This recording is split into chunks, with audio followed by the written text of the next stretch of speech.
बिस्मिल्लाहिर्रहमानिर्रहीम। अस्सलाम वालेकुम नाज़रीन, आप यूट्यूब चैनल देख रहे हैं। मैं इमरान खान हूँ। सबसे पहले रिपोर्ट कर देते हैं आपको कि इमरान खान साहब ने जेल में क्या बातचीत की है कल के दिन में। अब तो चीज़ें नॉर्मलाइज हो रही हैं।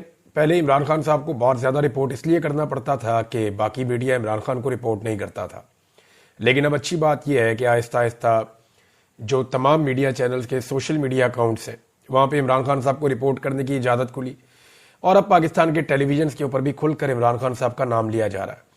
थोड़ी दिनों में आप इमरान खान साहब की तस्वीर और उनके पुराने बयानात भी देखना शुरू कर देंगे, और अगर इमरान खान साहब रिहा हो जाते हैं तो फिर आप उनको टेलीविजन स्क्रीन के ऊपर देखेंगे। हालात नॉर्मलाइज हो रहे हैं। पाकिस्तान तहरीक इंसाफ के ऊपर जो बहुत एक सख्त दौर आया था उसका खात्मा हो रहा है। इस जमात ने साबित किया है कि ये फस्तायत के सामने, जबर और जुल्म के सामने हार इसने नहीं मानी, बल्कि ये डट कर खड़े हो गए। नॉर्मली पॉलिटिकल लोग हारते नहीं होते, ये एस्टेब्लिशमेंट को ही हारना पड़ता है, लेकिन ज्यादातर पॉलिटिकल लीडरशिप जो है वो कंप्रोमाइज कर लेती है। यहां इमरान खान साहब ने उस लेवल का कंप्रोमाइज नहीं किया। इमरान खान साहब को जो बड़ा मसला है पाकिस्तान की खातिर, देखें ना, बंदे मरवाने के बाद कौन मुज़ाकरात करता है? जिस पॉलिटिकल पार्टी के बंदे शहीद हो जाए ना, वो फिर मुज़ाकरात नहीं कर रही होती। उसको तो मौका मिल जाता है कि वो हर लेवल के ऊपर दीवार के साथ लगा देती है हुकूमत को और इदारों को। लेकिन इमरान खान साहब ने for the sake of this country अपने मुश्किल तरीन वक्त में, जब उनके कारकुनों को शहीद किया गया, उसके बाद उन्होंने मुज़ाकरात की बात की और वो मुज़ाकरात कर रहे हैं। और वो ये कहते हैं कि मुल्क की खातिर तो मैं बात करने के लिए तैयार हूं, मेरे साथ बैठो, कोई हल निकाल देते हैं चीज़ों का। हालांकि जब 25 मई हुआ था 2022 में, जब बहुत टार्चर हुआ था इमरान खान साहब की पार्टी के ऊपर, बड़ा जुल्म हुआ था, तो उस वक्त भी इमरान खान साहब ने एक बात कही थी। तब भी उन्होंने कहा था मुज़ाकरात करने के लिए मैं तैयार हूं। नवाज शरीफ को मिलकर कुछ सहाफ़ी आए थे सीनियर, इमरान खान साहब के पास प्रपोजल लाए थे, लेकिन वो मियां साहब की तरफ से नहीं थी। वो खुद से एक एफर्ट कर रहे थे कि जी फौज के रोल को महदूद किया जाए। तो इमरान खान साहब ने कहा था जी ठीक है, 3 चीज़ों के लिए तो मैं रेडी हूं। नंबर 1, फौज के किरदार को महदूद किया जाए, यानी वो उनका सियासी किरदार हमेशा के लिए ख़त्म किया जाए। अपॉइंटमेंट का जो तरीकाकार है उसको ऐसा स्मूथ किया जाए कि ये सियासत जो है इदारे के अंदर ये ख़त्म हो जाए। नंबर 2, इमरान खान साहब ने कहा था कि इकॉनमी के ऊपर सियासत बंद कर दी जाए, एक ऐसा चार्टर बना दिया जाए इकॉनमी का जो हमेशा चलता रहे और इसके ऊपर जो भी अपोजिशन पार्टी हो वो सियासत का निशाना ना बनाए, क्योंकि ये पाकिस्तान की एक बड़ी कमजोरी है इकॉनमी जो है। लेकिन फिर इमरान खान साहब ने 2 और चीजें भी रखी थी। एक तो उन्होंने कहा था कि इलेक्शन का एक तरीकाकार तय कर लिया जाए, साफ और शफाफ इलेक्शन पाकिस्तान में होना चाहिए, इसको यकीनी बनाया जाए ताकि आइंदा होने वाले इलेक्शनों के ऊपर कोई उंगली ना उठाए। और चौथी बात इमरान खान साहब ने इजाफी कही थी, उन्होंने कहा था जी फिर कोई एनआरओ जो है वो नहीं होगा, यानी इसके अंदर कोई एनआरओ शामिल नहीं होना चाहिए। इन उसूली चीजों के ऊपर मैं बात करने को तैयार हूं, लेकिन फिर ये ऑफर जो है वो जो हुकूमती जमातें हैं वो इसके ऊपर दें, तो मैं बतौर अपोजिशन लीडर मुझे कोई एतराज नहीं है। मैं आज अपोजिशन में हूं लेकिन मुझे कोई एतराज नहीं है, मैं इसके लिए काम करने के लिए तैयार हूं। जाली और फस्ताई निजाम को शिकस्त हो जाएगी इंशाअल्लाह, साथ उन्होंने बोला।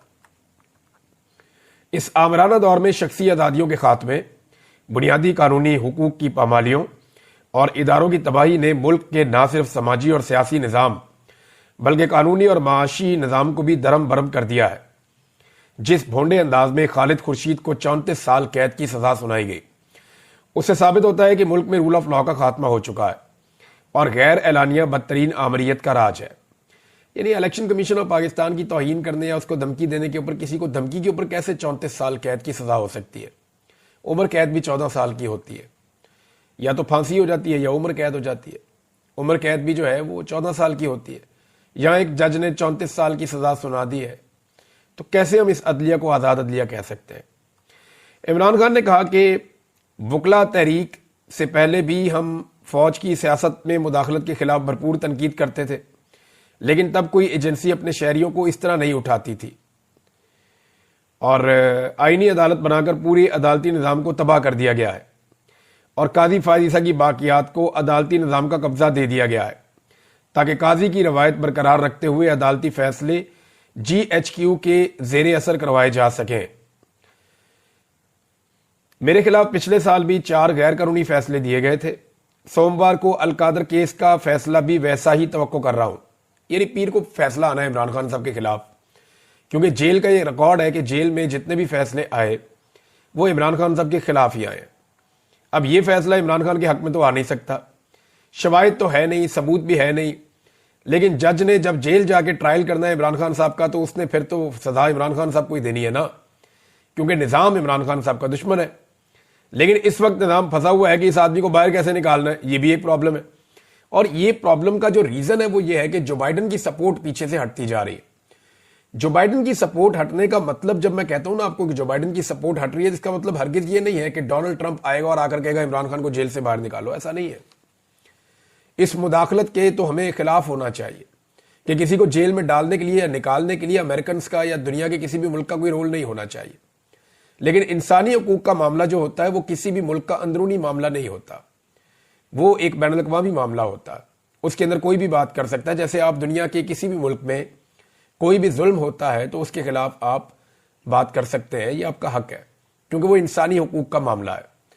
اب جب جو بائیڈن پیچھے سے ہٹ جائیں گے تو جو انسانی حقوق کی خلاف ورزیاں پاکستان کی حکومت نے اور اسٹیبلشمنٹ نے کی ہیں، ان کے نتیجے میں ان کو بہت لمبے چوڑے جواب دینے پڑیں گے۔ انہیں بتانا پڑے گا کہ ہم نے یہ زیادتیاں کیوں کی۔ دیکھیں، یہ زیادتیاں پاکستان تحریک انصاف کے اوپر ذرا زیادہ ہوئی ہیں۔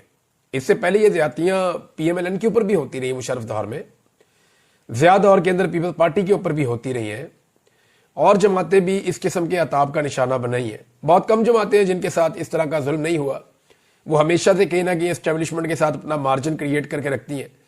ایک دور میں ایم کیو ایم کے ساتھ بہت برا ہوا، لیکن ایم کیو ایم کے مسلح ونگ بھی تھے، وہ ہم سب جانتے ہیں جیسے وہ اپنا نظام چلاتے تھے۔